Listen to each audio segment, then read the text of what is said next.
बिस्मिल्लाहिर्रहमानिर्रहीम। अस्सलाम वालेकुम। मैं हूँ खिजरा सुहेल और आप देख रहे हैं YCTO स्टूडियो। वेलकम करती हूँ आपको अपने प्रोग्राम हमारी बात में। आज इस प्रोग्राम में जो शख्सियत मौजूद है, डेफिनेटली आप जब उनको देखेंगे ना तो इसमें कोई शक नहीं है कि हर बंदा उनको देख के हैरान होता है, क्योंकि 77 इयर्स की एज में आजकल की जनरेशन के लिए एक बेहतरीन इंस्पिरेशन हमारे साथ मौजूद है। कोई भी नहीं जान सकता कि मतलब कोई सोच भी नहीं सकता कि एक शख्स इस एज में इतना हार्ड वर्क करता है, इतना काम कर रहा है और पैशनेटली कर रहा है। नॉट लाइक कि वो किसी को दिखाने के लिए या फोर्सफुली कर रहा है या चंद पैसों के एवज कर रहा है, बिल्कुल भी नहीं। आज जो शख्सियत मौजूद है, उन्होंने मैराथन रेस जो है वो जीती हैं, उन्होंने अपनी एक ऑर्गेनाइजेशन बनाई है, उन्होंने लोगों को इंस्पायर किया है, स्पेशली हमारे जो यूथ है उनको इंस्पायर किया है। तो मैं देर नहीं करती, आपको मिलवाती हूँ। हमारे साथ मौजूद हैं ख्वाजा जहीरुद्दीन साहब। अस्सलाम वालेकुम, कैसे हैं आप? वालेकुम अस्सलाम। मैं बेहद मशकूर हूँ YCDO का, मुल्तान का, जिन्होंने ये मौका दिया कि हम आपसे बात कर सकें और आपको बता सकें। Thank you so much. जनाब, देख तो लिया होगा आपने हमारे गेस्ट को, तो डेफिनेटली इंस्पायर तो हुए ही हैं हम। देखिए जी, मैं जब से आपसे मिली हूँ मैं तो स्पेशली इंस्पायर हुई हूँ। हालांकि मैं आपको अंदर की बात बताऊं, मेरा कोई मूड नहीं था आज आपके साथ पॉडकास्ट का, लेकिन फिर मैंने मूड बनाया और मैंने कहा नहीं जी, मैं तो लाजमी आपके साथ करूंगी, क्योंकि आज की जनरेशन को आप जैसे लोगों की जरूरत है। हम ना 20 साल की उम्र में थक गए हैं, 30 साल की उम्र में थक गए हैं, फिर आपको देख के ना अंदर से फील आता है कि कितनी बुरी बात है। तो सर, थोड़ा सा इस जर्नी को 2 लफ्जों में एलैबोरेट कीजिए ताकि मैं जो मेरे मेन सवालात आपसे हैं वो बता सकूं। जो हमारी ऑडियंस है, जिनको आपको देखा है, उन्होंने आपको वो जानती भी है, लेकिन वो एक छोटी उस जर्नी के बारे में पहुंच जाती है जिसने आपको इस लेवल पर पहुंचाया और आपको ये सोचने पर, करने पे मजबूर किया। अच्छा जी, इसकी जो है इब्तिदा ऐसे है कि मैं मुल्क से बाहर रहता था। मेरा profession information technology business solution consultancy है।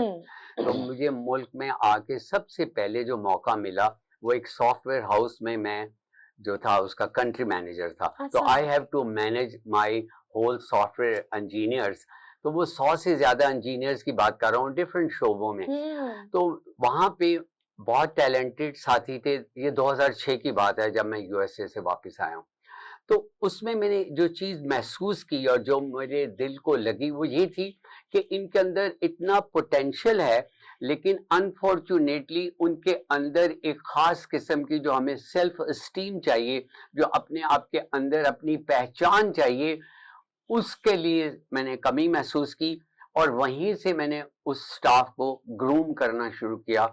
तो ये जो जर्नी इस नहज पे है कि किस तरह से ट्रांसफॉर्म किया जाए, दैट स्टार्टेड इन 2006। इससे पीछे भी चीजें हैं, लेकिन एग्जैक्टली आपके सवाल का जवाब यह है कि जब मुझे पूरी तरह से एहसास हुआ कि हमें जो लोग हैं हम जैसे, जिनके पास तजुर्बा है और उनके पास अल्लाह ताला ने उन्हें सलाहियत दी है, तो वो उसे किस तरह से उनसे इंटरेक्ट करें, उन्हें कंफर्ट लेवल दें और उनको भी उस सतह तक लाएं जैसे हमें मेरे बुजुर्गों ने, मेरे पेरेंट्स ने, मेरे बड़े भाई ने मुझे मेंटोर किया और मैं इस स्टेज पे पहुंचा।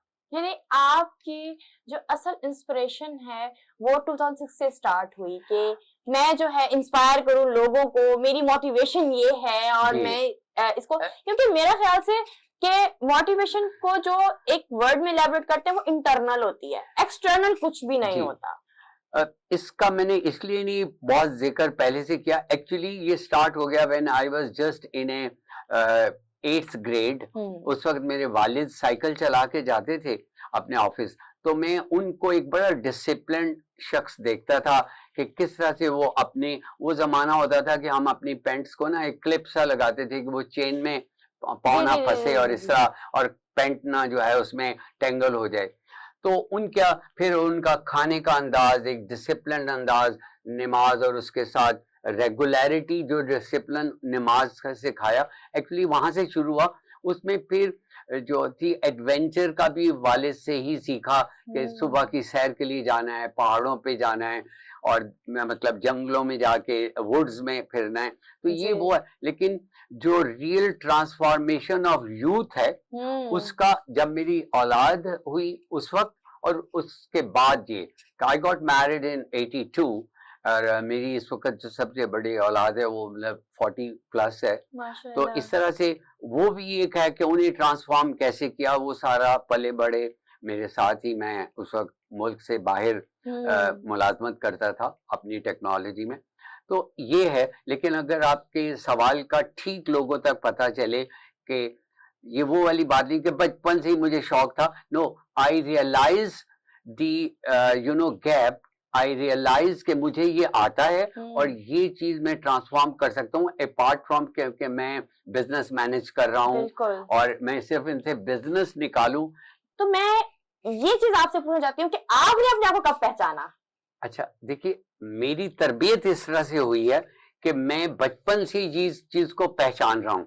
हमारी अभी जिसका आपने, हम जेन जी का भी जिक्र करें जो 2000 के बाद है, लेकिन हम इससे पीछे भी जाते हैं। इस वक्त जो बच्चे या लड़के लड़कियां या हमारे मेल फीमेल जो 35 इयर्स भी हैं, तो हम और भी पीछे जाते हैं, इसलिए वो तफक्कर की तरफ नहीं है। फॉर एग्जाम्पल उसकी देखिए, एक नेविगेशन स्किल होती है। किसी नौजवान से ये पूछें कि मैंने यहाँ से वहां जाना है और उससे पूछें आप कभी कि भाई ये किस डायरेक्शन में मैं जा रहा हूँ या तुम किस डायरेक्शन में जा रहे हो, मशरिक है मगरिब है, कतनी इल्म। और मैं गूगल लगाऊंगा, मैं उसके अलावा भी गूगल लगा लेंगे।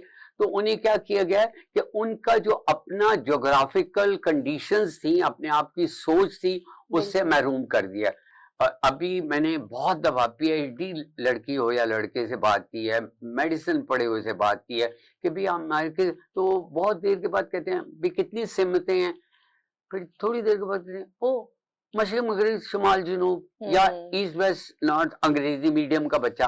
तो वो रटी हुई बात कर रहा है। उसे अब कहा जाए कि इस वक्त तुम्हारा फेस किस डायरेक्शन में है, क्योंकि हम जब साइकिलिंग करते हैं तो हमें नेविगेशनल स्किल भी सिखाते हैं। बिल्कुल। तो उसमें ये है कि फॉर एग्जांपल आप लॉस्ट कर गए हो हमारे ग्रुप में, तो हम जब आप तक रीच करेंगे तो हम आप पूछेंगे कि आप किस एरिया में हो और आपकी डायरेक्शन किस सिमत में, ताकि हम आपको ट्रेस कर सकें। एक सिंपल सी मिसाल दूं कि हर जिस्म के अंदर मसल्स हैं, हर ब्रेन के अंदर मसल्स हैं।